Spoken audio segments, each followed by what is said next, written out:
is not limited to Iran. In Saudi Arabia, there are now more than 100,000 followers of Jesus Christ. In Pakistan, there are now more than 2.5 million Christians. In Egypt, there are also more than 2.5 million Christians. In Sudan, there are actually now more than 5 million followers of Christ. Radio and satellite television broadcasting is one of the ways the gospel message is being heard in countries whose governments or Islamic authorities fiercely oppose the communication of the Christian message. Rosenberg calls this the air war. When it comes to the air war, the leading revivalist revolutionary is an Egyptian Coptic priest by the name of Father Zakaria Botros. It is time for the church to stand up with courage and conviction and say, in the power of the Holy Spirit, Islam is not the answer. Jihad is not the way. Jesus is the way. Jesus is the truth. Jesus is the life. And no man or woman can come to the Father except through faith in Jesus Christ. This is the message of John 14:6. This is the message of the entire New Testament. He is now being watched by 50 million Muslims a day throughout the Middle East.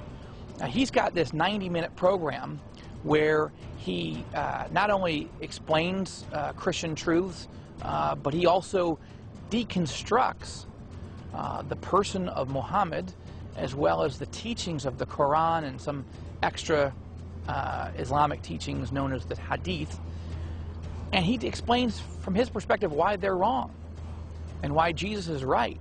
Now is not the time to hide from the Muslim world.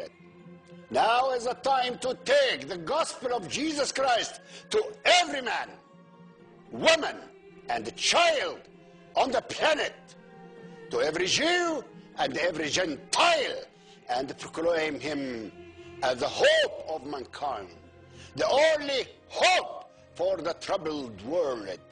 I have been doing this for most of my life, sharing the good news for salvation through Jesus Christ with the people of the Middle East. For this, I was exiled from my home country of Egypt. For this, I have been named Islam's public enemy #1. For this, there is now a price on my head. But I love Jesus more than my life.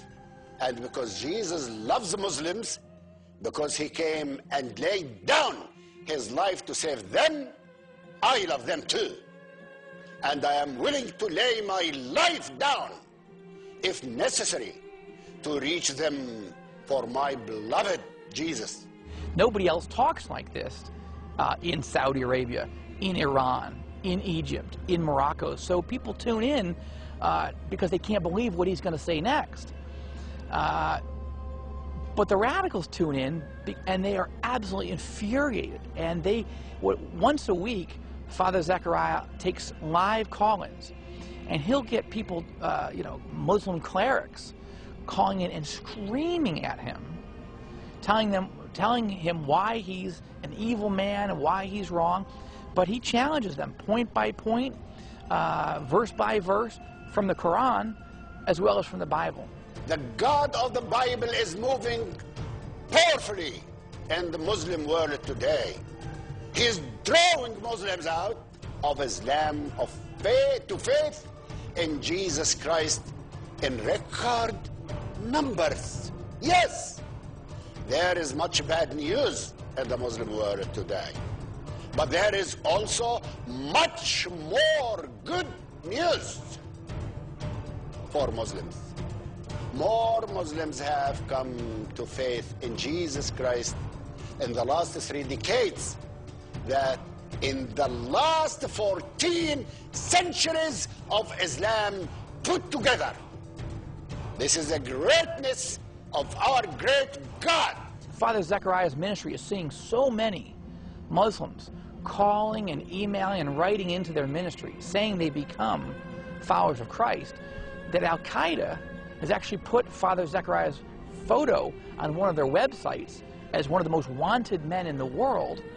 And at this point, we believe that there is now a $60 million bounty on Father Zachariah's head from those radical Islamic jihadists.